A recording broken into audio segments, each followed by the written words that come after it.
Madam President, I rise today with mixed emotions. I rise to recognize an incredible Georgian, a true statesman, a titan of the United States Senate, and maybe most important, a friend of me and many people here in this town and back home in Georgia, Senator Johnny Isakson. Like everyone, I was surprised and saddened to hear of Johnny's upcoming retirement. Since my very first day in the Senate, walking through this door back here to be sworn in, with Johnny escorting me, I've come to revere this guy.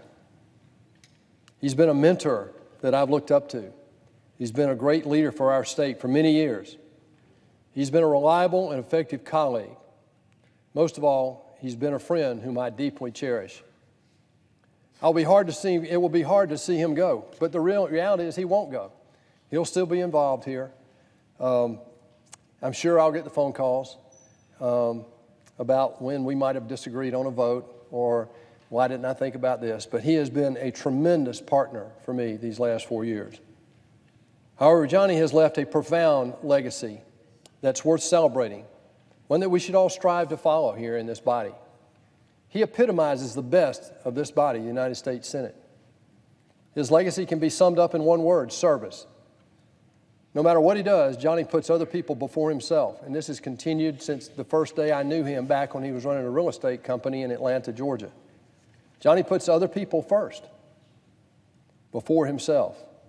He doesn't do it for recognition or fame. Many times he does it when people don't even notice or know he did it. He does it because it's the right thing to do. He served his country as a member of the Georgia Air National Guard. He served his community as a Sunday school teacher for 30 years. I've done that, Madam President, and I know that's a labor of love. That takes a lot of work. He served the people of Georgia in the State House and the State Senate, and later in both houses of the U.S. Congress. In fact, he's the only Georgian to ever have done that. No matter what role Johnny has been in, he is always focused on helping others. His dedication to service is even more impressive because of it has produced incredible results for our country.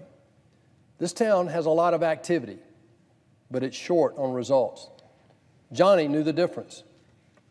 For example, one of Johnny's top priorities in Congress has been to take care of our country's veterans.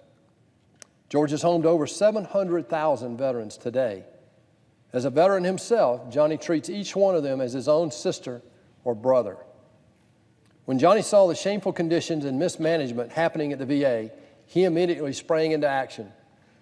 Fixing the VA seemed impossible, but no challenge was too large for Johnny Isakson. Thanks to him, as chairman of the Senate Veterans Administration Committee, we've made incredible progress on this and many other fronts relating to the VA.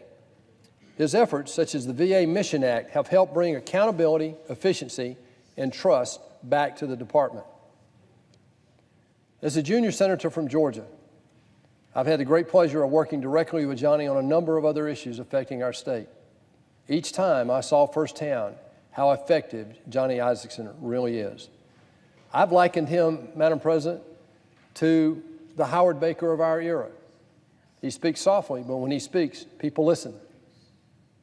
Working with Johnny, we broke the political logjam to provide much-needed disaster relief for farmers in South Georgia just this year.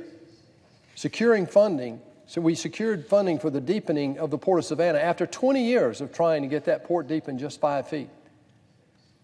We solved a tax problem under his leadership for Plant Vogtle, which secured funding for the first 2 nuclear reactors built in this country in the last 30 years. And he helped pass the First Step Act, which makes our justice system fairer while still deterring criminal behavior.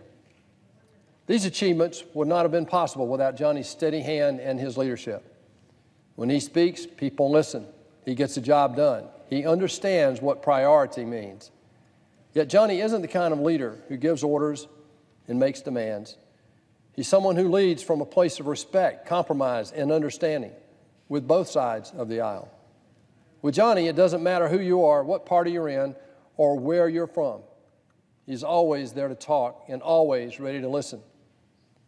Johnny Isakson is exactly the kind of servant leader that the founding mothers and founding fathers envisioned for our country. It is what makes him a true statesman, and it is a model that I'm sure our founding mothers and founding fathers would indeed be very proud of today. Of course, the road has not always been easy for Johnny. Not every battle has been won. Not all news has been good. What I've always admired about Johnny, though, is his stalwart resilience. Whenever circumstances have tried to knock him down, he always gets back up with a smile, and he keeps serving others. You know, you feel guilty when you're around Johnny Isakson when you're having a bad day, and Johnny says, "How you doing?" You better say, "Great," because he's going to give you that same answer. As he and Diane head into this next chapter of their life, I have no doubt that Johnny will continue to serve others and help make our world a better place, because that's exactly who he is. Scripture tells us in Matthew 23 that the greatest among you will be a servant. When you consider all that Johnny has done, it's clear to me that Johnny Isakson truly is the greatest among us. Thank you, Madam President.